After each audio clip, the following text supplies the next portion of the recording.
Hello guys, welcome to our channel. నేను మీ anchor Teja. ఒక 26 ఏళ్ళు ఉన్న ఒక కిలాడి మహిళ 11 మంది ఫ్యామిలీస్ ని రోడ్డు మీదకి లాగేస్తుంది. విషయం ఏంటో తెలిస్తే మీ అందరూ కూడా చాలా ఆశ్చర్యపోతారు. హైదరాబాద్ లో ఒక స్థలం ఉంది, దాన్ని అమ్మడానికి ఎక్కువ మోతాదులో డబ్బు ఖర్చు అవుతుంది.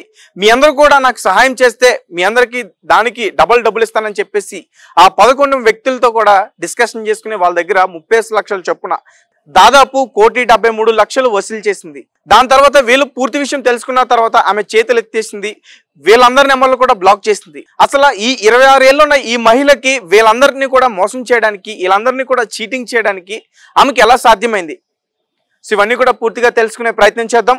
ప్రస్తుతం ఈ 11 మందితో ఒక బాధితుడు మనతో పాటు ఉన్నాడు. అతన్ని పూర్తిగా సమాచారం అడిగే ప్రయత్నం చేద్దాం. నమస్తే అండి. నా పేరు వెంకటరమణ. మాది అనకాపల్లి జిల్లా కోటపట్ల మండలం రామచంద్రపురం. నేను హైదరాబాద్లో మియాపూర్ దగ్గరలో నివసిస్తున్నాను. బొల్లారంలో ఒక ప్రైవేట్ కంపెనీలో జాబ్ చేసుకుంటున్నాను. ఈమె మా తమ్ముడికి పరిచయం. ఆమె పేరు ఏంటండి? ఆమె పేరు నూనెల శ్రావణి, సన్న డాటర్ ఆఫ్ రామారావు. ఆమె అక్కడ యశరాయవర మండలం అడ్రొడ్డు తిమ్మాపురం అనే ఒక కాలేజీలో మా తమ్ముడు తను కూడా ప్రైవేట్గా ఇంటర్ ఎగ్జామ్ కోసమని అక్కడ ఫీజు కట్టి ఇంటర్ ఎగ్జామ్ సమయంలో కలుసుకొని మా తమ్ముడిని నమ్మించి పలానా చోట పలానా హైదరాబాద్లో ఒక ప్రదేశంలో ల్యాండ్ ఉంది. ఆ ల్యాండ్ నా పేరున ఉన్నది 75 ఎకరాలు. నా పేరున ఉంది 25 ఎకరాలు ఇలా లిటికేషన్లో ఉంది. ఆ 25 ఎకరాలకి మీరు పెట్టుబడి పెడితే దానికి ప్రతిఫలంగా మీకు కొంత అమౌంట్ సెటిల్ చేస్తాను, మీ లైఫ్లో సెటిల్ చేస్తానని చెప్పి మా తమ్ముడిని నమ్మబెలికించిన తర్వాత వాడు ఒక 60 లక్షల వరకు పెట్టుబడి పెట్టిన తర్వాత ఇంకా నా వల్ల కాదని చెప్పి నా దగ్గరికి వచ్చి ఇలాగ అడిగితే నేను నమ్మకపోతే ఒక 10 days మా రూమ్లో ఉన్నాడు. మా రూమ్లో నుండి డిసెంబర్ 31, 2022 ఆ టైంలో నా దగ్గర ఉన్నాడు. ఆ 31 నైట్కి ఇలాగ సెటిల్మెంట్ ఇది కస్టమర్ వస్తున్నాడు అని చెప్పి నా దగ్గర ఉంచుకున్న తర్వాత అది సడన్గా ఏం చేసింది, మా నాన్నకు బాగోలేదని చెప్పి మళ్ళీ పేరాయించేసి నాకు 4 లక్షలు కావాలి, 5 లక్షలు కావాలి, అలాగైతే మా నాన్నకి ఇలాగ పెరాలసిస్ వచ్చి పడిపోయాడని చెప్తే నా దగ్గర ఉంటే ఇలా నైట్ ఇలాగని నైట్ ఇలాగ చెయ్యాలి, కస్టమర్ తోటి ఉంది, డీలింగ్ ఉంది, ఇప్పుడు రానంటుంది, నాకు సాయం చేయరా అంటే నేను సాయం చేశాను. ఒక 10 లక్షల వరకు సాయం చేసిన తర్వాత అది అయిపోయిన తర్వాత అది ఆ అమౌంట్ కట్టేసిన తర్వాత మళ్ళీ 9 లక్షలు అన్నది. మనిషికి 9 లక్షలు అన్నది. తర్వాత మళ్ళీ 11 లక్షలు అన్నది. మళ్ళీ తర్వాత 13 లక్షలు అన్నది. తర్వాత మళ్ళీ 50 లక్షలు అన్నది. 50 లక్షలతో ఏప్రిల్కి 50 లక్షలు మళ్ళీ ఈ మొత్తం అమౌంట్ కట్టిన తర్వాత మళ్ళా ఏప్రిల్ అయిపోయిన తర్వాత మే, జూన్, జూలై, మళ్ళీ ఆగస్టులో మళ్ళీ 18 లక్షలు కావాలన్నది. 18 లక్షలు అయిన తర్వాత మళ్ళీ ఆ 18 లక్షలు కట్టిన తర్వాత మళ్ళీ ఇంకో 20 లక్షలు అన్నది. 20 లక్షలు కట్టేసిన తర్వాత అక్టోబర్ 30కి లాస్ట్ ఇంకా డిపాజిట్ మిషన్ లాస్ట్ లక్ష చేసిన తర్వాత ఆగిపోయిన తర్వాత ఈ తెలంగాణ ఎన్నికల కోడ్ పడ్డది. నాకు పెర్మిషన్ కావాలని చెప్పి కేటీఆర్ గారు పెర్మిషన్ అని చెప్పి ఒక 5 కోట్లు తీసుకుంది. 50 కోట్లకి 5 కోట్లు పెర్మిషన్ అడిగారు. పెర్మిషన్కి అమౌంట్ కట్టాలని చెప్పి మమ్మల్ని అడిగింది. ముందు 2,50 లక్షలు కట్టాలి, కట్టిన తర్వాత మన అమౌంట్ చేరిన తర్వాత మళ్ళీ మిగతాది కట్టాలని చెప్పిన తర్వాత 2,50 లక్షల్లోని మీ వాటా కింద ఒక 30 లక్షలని చూడండి, మిగతా నేను చూసుకుంటానంటే చెప్పింది. అదంతా ట్రాష్ అన్నది ఏంటన్నది మాకు తెలియదు అప్పటి వరకు. కట్టాలంటే మా వల్ల కాదంటే అది కనీసం వెహికల్ కన్నా కట్టిందని చెప్పి ఒకసారి 50,000 తీసుకుంటే మరొకసారి ఇంకో 50,000 తీసుకొని ఇంకా మొత్తం ఇచ్చేసాం. మా దగ్గర రూపాయి లేకుండా చేసేసిన తర్వాత ఇంతకీ అవ్వలేదు అని చెప్పి డిసెంబర్ 3వ తేదీన లెక్కింపు అయిపోయిన తర్వాత ఫోన్ చేసి అడిగితే మీరు నాకు ఎక్కడ ఇచ్చారు, అసలు ల్యాండ్ ఎక్కడ ఉంది అన్నట్టు మాట్లాడి మా తమ్ముడిని ఇక్కడ వనస్థలపురం SYN గ్రాండ్ హోటల్లో నెల రోజులు ఉంచేసిన తర్వాత అక్కడ వాడి బైక్ తాకట్టు పెట్టి ఆ 53,000 అయితే 50,000 కట్టి 3,000 మళ్ళీ నేను వేరే వాడి దగ్గర తీసుకుని 53,000 కట్టి అని బయటకు తెప్పించాం.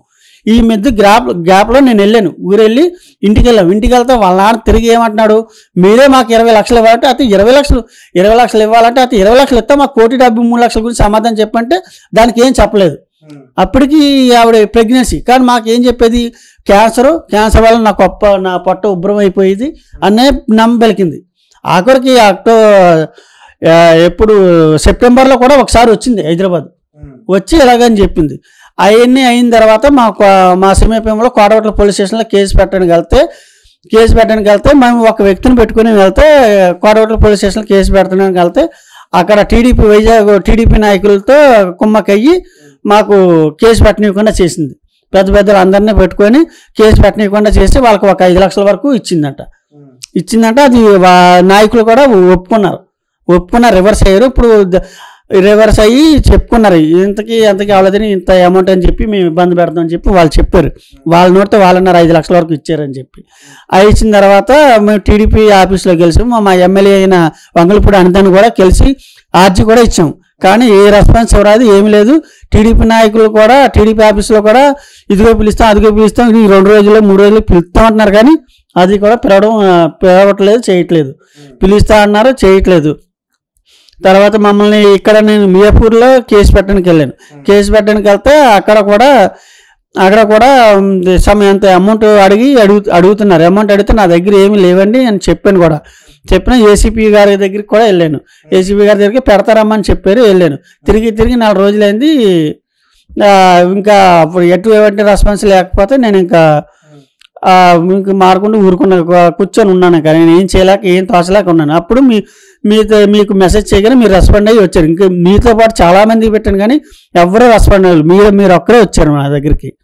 చాలామంది కేఆర్ టీవీ అని చాలా టీవీలకి, ట్విట్టర్లో TV9కి, ఎన్టీవీ, సాక్షి టీవీకి, మొత్తం చాలా టీవీలకి పెట్టాను. కానీ ఆఖరికి అనిత గారికి లోకేష్ గారికి అందరికీ ట్విట్టర్లో ప్రతి ఒక్కరికి మెసేజ్ పెట్టాను. కానీ ఎవరు రెస్పాన్స్ అవ్వట్లేదు. మొత్తం ప్రతి ఒక్కరికి మొత్తం అందరికీ పెట్టారు మెసేజ్లు. పోలీసులకి 100 పోలీసులకి మొత్తం అందరికీ, మా లోకేష్ గారికి, మొత్తం అయ్యన్న పాత్రి గారికి, అనిత గారికి, కనీసం ఎవరో కూడా ఎవరో రిప్లై ఇవ్వలేదు.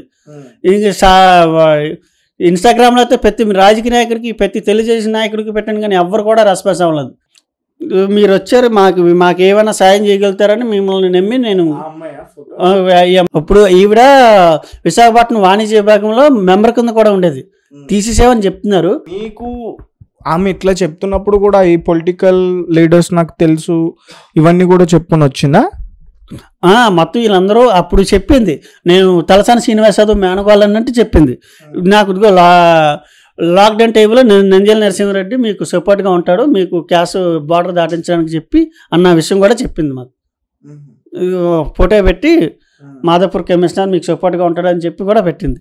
మొత్తం 12 ఫ్యామిలీస్ మేము అసలు రికార్డుతో డాక్టర్ ఫ్యామిలీస్ మొత్తం మీలా మోసపోయింది. మొత్తం 12 ఫ్యామిలీస్, మొత్తం ఫ్యామిలీస్ అందరూ చిన్న పిల్లలతో ఉన్న వాళ్ళవి, మొత్తం 1-2 సంవత్సరాల పిల్లలతో ఉన్న వాళ్ళవి అందరమని.